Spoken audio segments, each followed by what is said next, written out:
posso dizer que cheguei na América e conheci o sonho americano, não. Passei um bocado. Chegou uma altura ele perdeu o trabalho dele, ele ficou sem trabalho, começou a ter mais brigas, começou a haver desentendimentos. Não havia dinheiro para pagar a renda, chegámos a levar a luz cortada.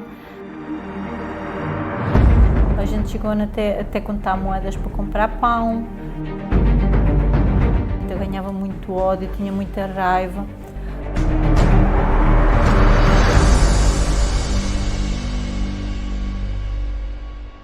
Ao princípio as coisas estavam bem, a gente alugou o nosso apartamento, a gente tinha as nossas coisas, só que chegou uma altura ele perdeu o trabalho dele, ele ficou sem trabalho, a gente começou a ter mais brigas, começou a haver desentendimentos, não havia dinheiro para pagar a renda, chegámos a levar a luz cortada, então aí começou a desandar aquilo que já não era fácil. Eu não posso dizer que cheguei na América e conheci o sonho americano, não. Passei um bocado. Eu e o meu marido passámos um bom bocado. A gente chegou até contar moedas para comprar pão. Então acho que se juntou tudo. E trabalhava e depois não pagavam, o cheque vinha para trás. Então foi assim durante algum tempo. E era muito humilhado no trabalho dele também. Foi assim durante algum tempo.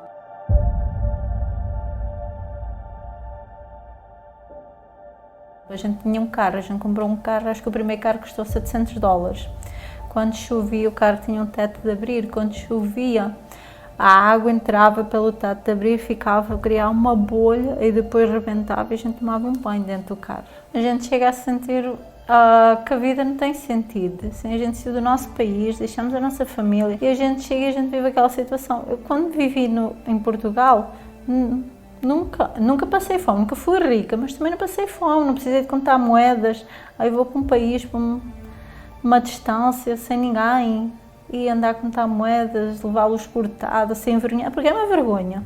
Porque eu vivia numa casa com 2 apartamentos e o senhorio soube que eu levei a luz cortada, que o senhorio é uma vergonha que a gente sente.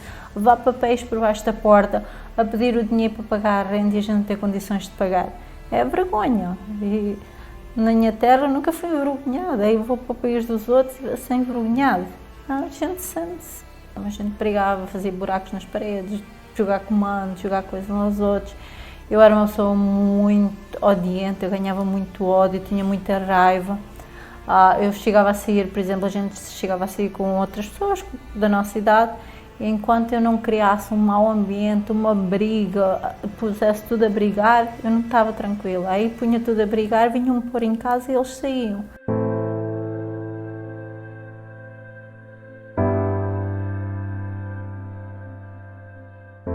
Ele é carpinteiro de interiores, já era em Portugal e para lá. Ele tinha que sair todos os dias de manhã, chamar para ele para saber se tinha trabalho naquele dia ou não. Uns dias tinha, outros dias não tinha. Aí como a gente não tinha telefone em casa, aí ele saía de casa com neve para o joelho, aí ia à procura de um telefone público e chamava às 5 da manhã. Aí o homem dizia, não, hoje não tem trabalho. Aí ele voltava para casa. Ou quando ele ia trabalhar, o homem falava para ele como se ele fosse um lixo. O homem humilhava ele, pisava em cima dele. Mas ele tinha que engolir aqueles sapos porque não tinha mais que aquilo.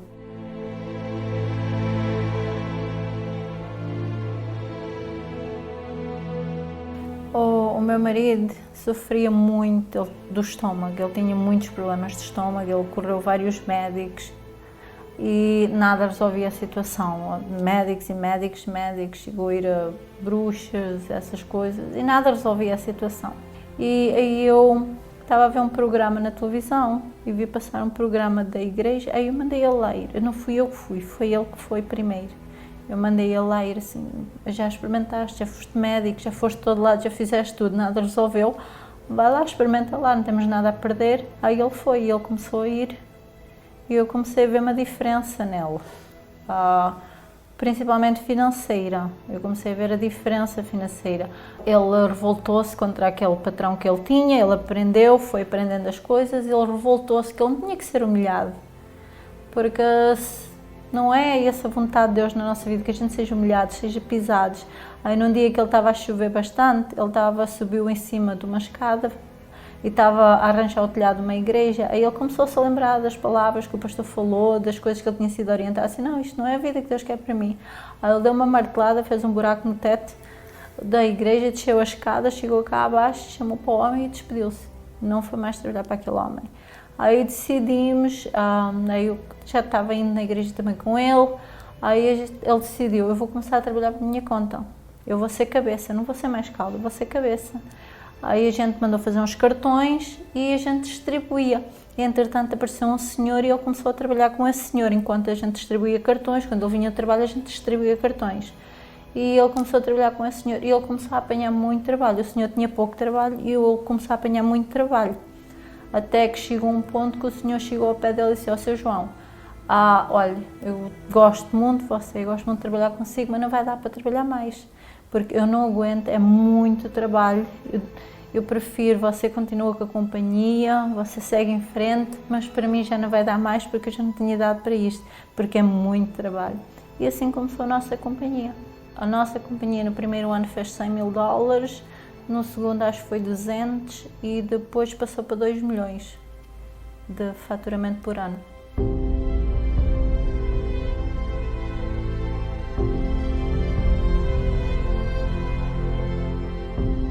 As coisas começaram a melhorar porque a gente foi aprendendo.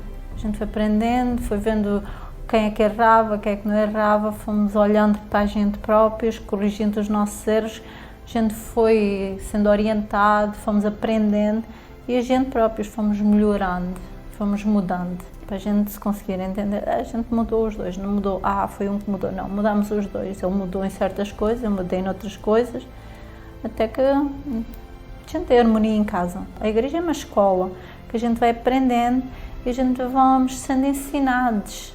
Então a gente próprio vai olhando para nós próprios e vamos, à luz daquilo que a gente tem ensinado, vamos ver as coisas que são, como é que eu ia usar a palavra? Aquilo que está de acordo, que a palavra de Deus está de acordo com aquilo que é ensinado e aquilo que não é de acordo. Então a gente próprio vai corrigindo, porque a gente quer melhorar, a gente quer mudar. Então a nossa mudança, a nossa aprendizagem junto com a fé traz os resultados. Não é só, é fé. Não, é fé, é aprendizagem, é o que a gente aprende, é pondo em prática, que é o mais importante, pondo em prática aquilo que a gente é ensinado. E aí a gente muda, a gente alcança.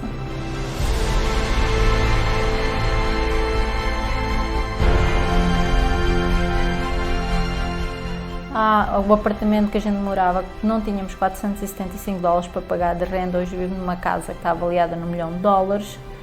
Tem piscina, tem quase 6 acres, não sei quanto é que é em português, mas tem quase 6 acres de terra, tem 6 casas de banho, 6 quartos, 3 andares, tenho uma casa em Portugal, tenho terrenos no Brasil, tenho 2 casas nos Estados Unidos que estão pagas, foram compradas à vista, estão alugadas.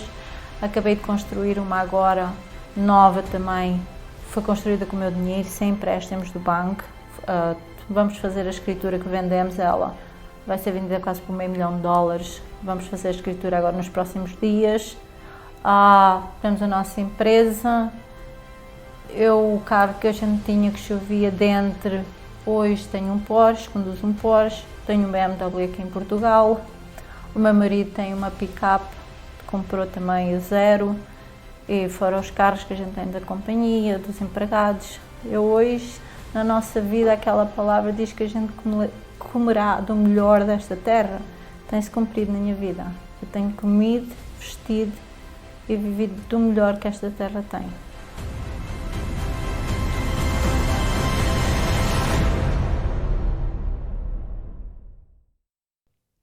Muito forte toda a história que a senhora Luísa acabou de compartilhar conosco. E, infelizmente, o passado dela remonta à condição de muitas pessoas atualmente. Não sei se você reparou o detalhe em que ela mencionava, em que para comprar pão ela tinha que contar ali os cêntimos, contar as moedas para poder comprar o pão para sua família. Humilhada, bloqueada. Ela carregava um bloqueio, uma amarração que impedia que a sua vida econômica avançasse, progredisse, mesmo tendo talento, mesmo tendo capacidades, mesmo tendo inteligência, aptidões, mas devido a essa maldição econômica, nada do que ela fazia dava certo. E é por isso que você que nos acompanha hoje, nessa transmissão do Luxemburgo em direto, hoje, segunda-feira, e você carrega essa maldição financeira, esse bloqueio que tem lançado tudo a perder na sua vida, até coisas comuns, naturais, você se sente, a título de exemplo, como se você tivesse prisioneiro. Você se sente com as mãos, e não só as mãos e os pés atados.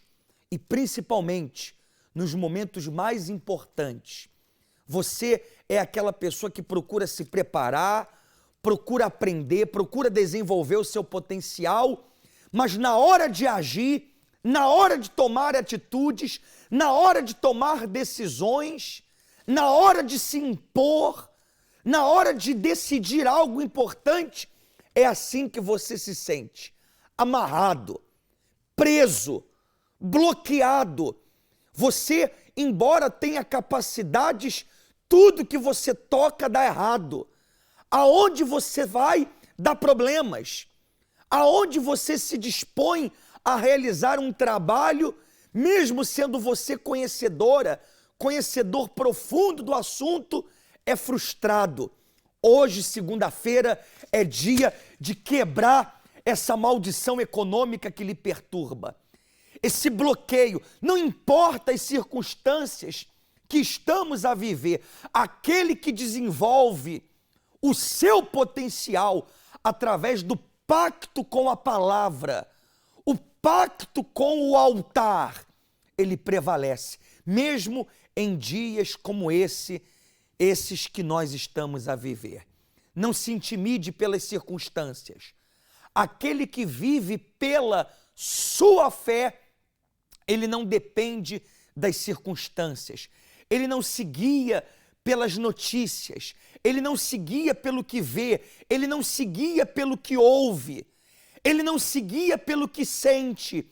Ele se guia pela certeza de que a promessa que foi feita, ela vai se cumprir. Ele não depende da sorte, ele depende da sua própria fé. Ele aposta, ele depende das promessas de Deus. Ele depende da sua própria fé depositada nas promessas de Deus. É o que vai acontecer hoje, segunda-feira.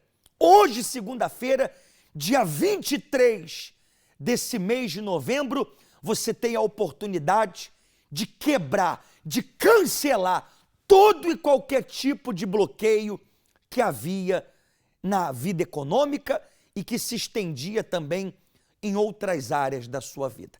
Para mais informações e para saber em detalhes a morada aqui do Luxemburgo, da igreja mais próxima de si, do centro de ajuda mais perto, ou do seu local de trabalho, ou da sua residência, o nosso número é o 352-661-483-761. Nós vamos agora acompanhar resultados de quem fez um pacto com a palavra e por conta desse pacto, uma vida completa, guarde isso, lembre-se disso, uma vida completa, a começar inclusive, em primeiro lugar, pelo batismo com o Espírito Santo, depende de um pacto com o Todo-Poderoso.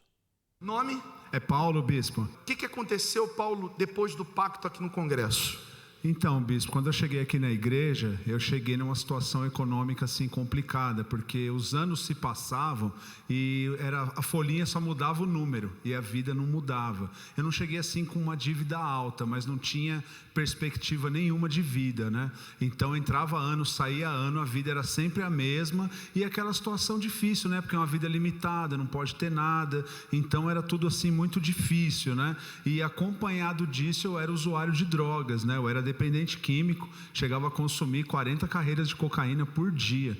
Então minha vida era assim, arruinada pelo vício, por prostituição, por alcoolismo. Quem olhava para você dizia que não tinha mais jeito. Não tinha mais jeito, bispo, não tinha mais jeito. Era uma vida assim, sem perspectiva nenhuma, né? E o que aconteceu depois do pacto, então? Então, bispo, na verdade, o meu pai me obrigou a vir para a igreja. O mais difícil não foi fazer o pacto.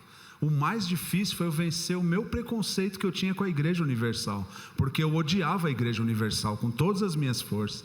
Mas depois que eu conheci o trabalho, vi que o trabalho era sério, que realmente Jesus não era um Deus de ficar na capa da Bíblia, mas era vivo e transformava, aí a gente se lançou. Aí Deus primeiro removeu o vício das drogas, Deus me deu uma direção de eu trazer equipamentos de fora do Brasil, e aí a empresa começou a ganhar corpo. Essa empresa começou na casa dos meus pais, num quartinho, que era uma cama, uma escrivaninha, um computador, um fax e um telefone e um celular, era só isso a empresa. Hoje, pela misericórdia, a nossa empresa tem 15 mil metros quadrados, própria, não é alugada, um galpão de 1.000 metros de área construída para a honra e glória do Senhor Jesus, né? Um homem que era viciado, que todo mundo olhava para ele, que não tinha mais jeito. Hoje houve essa mudança. O patrimônio gira em torno de quanto? Então, bispo, meu patrimônio hoje, quando eu cheguei na igreja, meu patrimônio era uma Saveiro velha. E hoje, pela misericórdia, não é muito, mas são em torno de 4 milhões de reais, entre sede própria da empresa, minha moradia, casa de praia, alguns veículos que nós temos, né? E o mais importante, bispo, que eu já dei algumas vezes aqui testemunho, mas uma coisa importante que eu acabei não falando, no meio dessa minha trajetória, eu tive um problema grave. Eu perdi quase R$1 milhão. Eu fiquei numa situação muito difícil. Aprontaram com a minha empresa. É uma história longa, a gente tem que resumir, senão toma muito tempo. Mas para o senhor ter uma ideia, Deus restituiu 4 vezes mais o que eu perdi. Não quebra o pacto, continue nessa fé. Nome? Felipe. Qual foi a resposta, o resultado depois do pacto, Felipe? Eu cheguei aqui na igreja, o zero à direita e o zero à esquerda. Por quê? Porque quando eu cheguei aqui eu era viciado no crack e eu usava crack junto com a minha mãe. Chegou a um ponto de eu um dia pensar em tirar a vida da minha mãe porque ela me roubou um pedaço de pedra. Foi assim que eu cheguei na igreja. Não tinha nada. Desacreditado. Não tinha nada. Roubava os outros e achava que os pastores e os bispos roubavam. Cheguei aqui. Você chamava a gente? De ladrão. Aí a minha irmã me chamava. E você que roubava? Eu que roubava, chamava os bispos e os pastores de ladrão. Eu não tinha nada. Eu falava assim, vou fazer o que lá para me roubar? Mas roubar o que? Eu não tinha nada. Entendeu? Você chamava a gente do que você era. Exatamente. Então eu cheguei aqui assim, né? Entendeu, né? O que a gente escuta lá fora, né? As pessoas falam o que não vê. E eu cheguei falido, endividado, né? Recentemente eu quitei uma dívida de mais de R$250 mil. Está aqui o cheque. Quem quiser ver aqui, minha assinatura. São cheques? São. Eu não tinha dinheiro. 250 mil. Eu não tinha R$50 para pagar um cheque. Isso. Aqui, ó. Exatamente. Guardou tudo? Guardei tudo. Esse cheque, eu fui indo pessoa por pessoa. Porque aconteceu? Eu conquistei, virei as costas para o altar, quebrei o pacto, vi a falência. O resultado foi o que deu isso aí. Porque eu pensei assim, cheguei na miséria, no fracasso, viciado num crack, cresci, então agora eu não preciso mais. Aí parei, quebrei o pacto, conquistei, perdi, foi o resultado da quebra do pacto, foi 250 mil de dívida. Aí voltei, todo quebrado, né? Todo quebrado, endividado, e aonde eu era o empresário, todo mundo virou as costas e começaram a me humilhar. Pensei em me matar, tirar a própria vida. Só que eu voltei para o pacto. Deus me deu uma ideia. Deus me deu a ideia de começar meu próprio negócio com R$180. Foi com R$ 180, foi aonde eu fui crescendo, pouco a pouco. Os não da vida, eu tomei muitos não, né? E hoje? Como que está E depois hoje, que você para a honra e retorna? glória de Deus, eu tenho uma empresa na área, uma marca de produtos de cosméticos na área masculina, só masculina, né? Onde a gente tem mais de 20 itens. E hoje, inclusive hoje, a gente estava conversando na fábrica hoje, eu comecei lá fazendo 250 itens, né? Que era o gel para cabelo. Hoje a gente fabrica 7.000. E hoje eu fechei o contrato, eu comprei a metade da fábrica. E o que você diz para essa pessoa que às vezes está te acompanhando agora e um dia ela quebrou o pacto? Eu aconselho não quebrar o pacto, porque uma quebra de pacto é tipo uma quebra de contrato, né? No ramo empresarial, você está aqui, está desanimado. Aqui talvez tem gente que tipo assim, como que eu vou começar meu próprio negócio? Eu comecei com R$ 180. Se alguém tiver dúvida, é só ir na minha casa lá, vai ver o estoque que a gente tem, né? Inclusive hoje eu até trazer um pouquinho para chegar, porque a gente comprou a metade da fábrica, o local onde eu comecei. Só para o senhor ter uma ideia, nessa fábrica eu fui mais ou menos umas 15 vezes lá, pastor. E eles falavam, não dá, é muito pouco. E hoje metade da fábrica é sua? Hoje a metade da fábrica é minha. Na verdade eu ia comprar tudo, né? Aí ele falou, vamos fazer o seguinte, vamos fazer sociedade. Eu falei, tá bom, arrebentou. Aí na sociedade, né? Aí depois nós conversa, entendeu? Não quebra o pacto mais não, Deus abençoe. Fortíssimos os depoimentos do Paulo e agora do Felipe, que por causa de uma pedra de crack, praticamente quase tentou matar sua própria mãe. Tamanha era a perturbação, o desequilíbrio, o estado emocional dele. Ele era uma causa perdida. Quem olhasse para a vida do Felipe, diante dessa situação, quem investiria numa pessoa assim? Quem daria oportunidades a uma pessoa nessas condições, nesse estado? Mas lá está, a palavra, aquele que estabelece com o altar, aquele que aposta no altar, entrega-se ao altar, aquele que se dispõe, como Abraão, em firmar uma aliança com Deus, um pacto com Deus. Não importa o seu estado, não importa a pior condição que você esteja a viver, que você esteja a passar, que você esteja a enfrentar, como o exemplo dos dois mencionados, você tem a oportunidade de ter uma nova etapa na sua vida.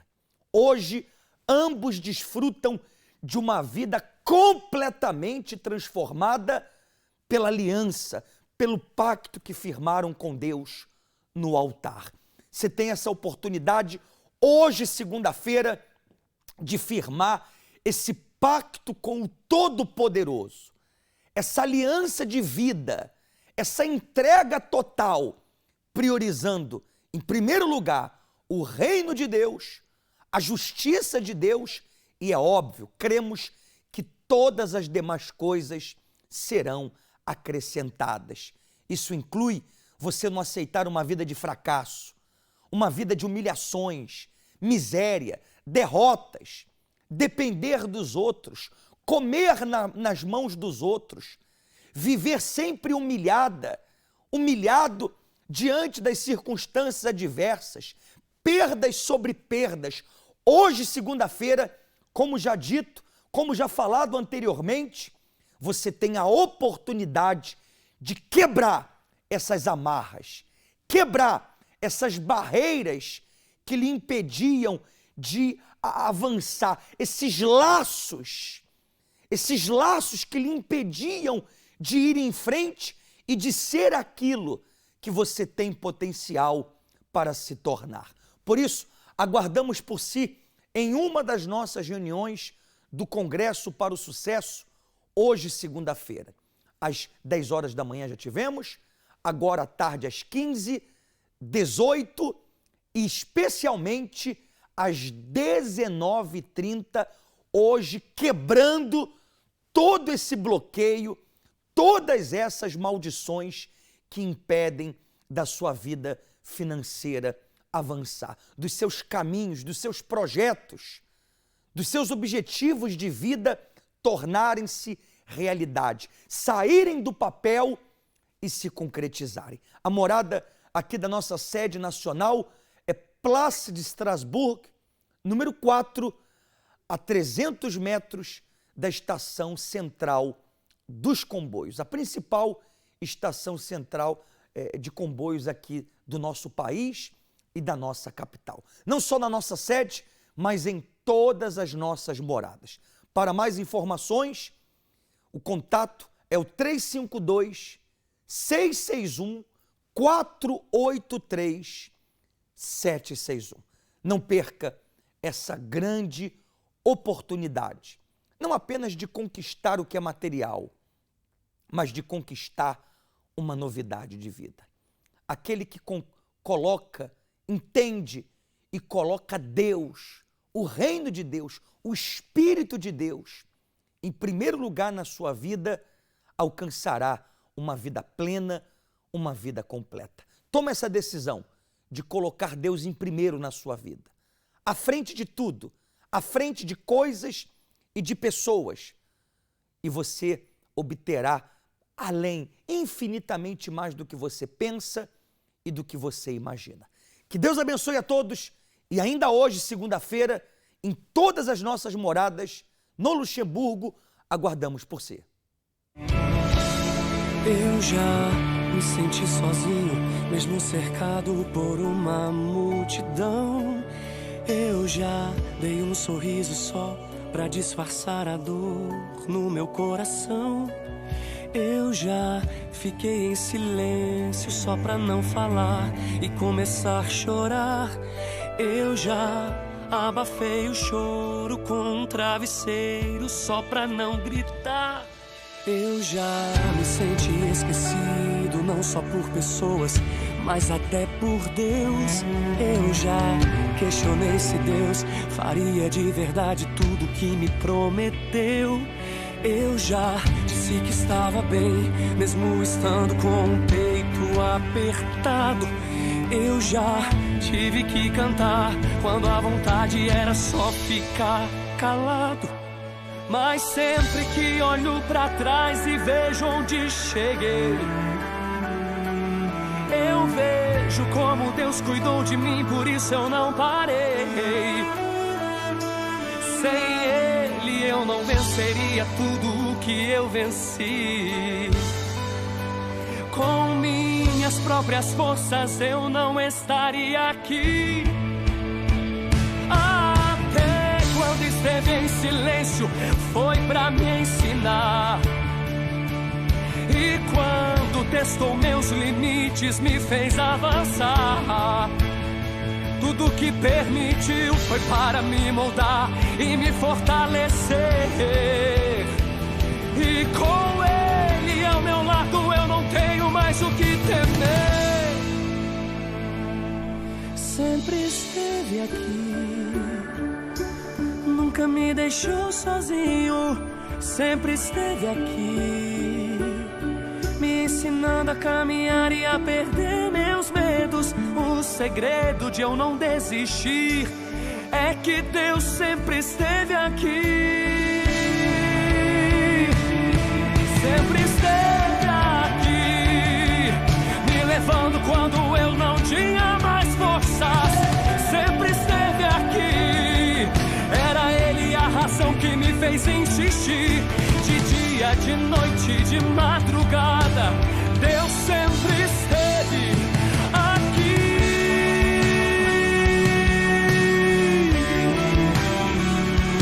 Aqui.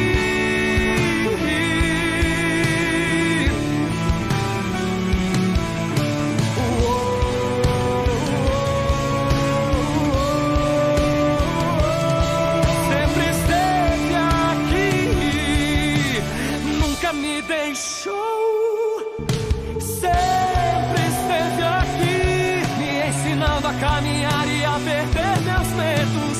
O segredo de eu não desistir é que Deus sempre esteve aqui.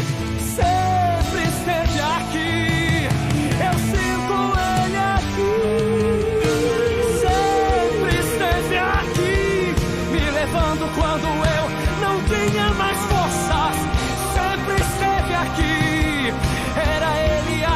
que me fez insistir. De dia, de noite, de madrugada, Deus sempre esteve aqui.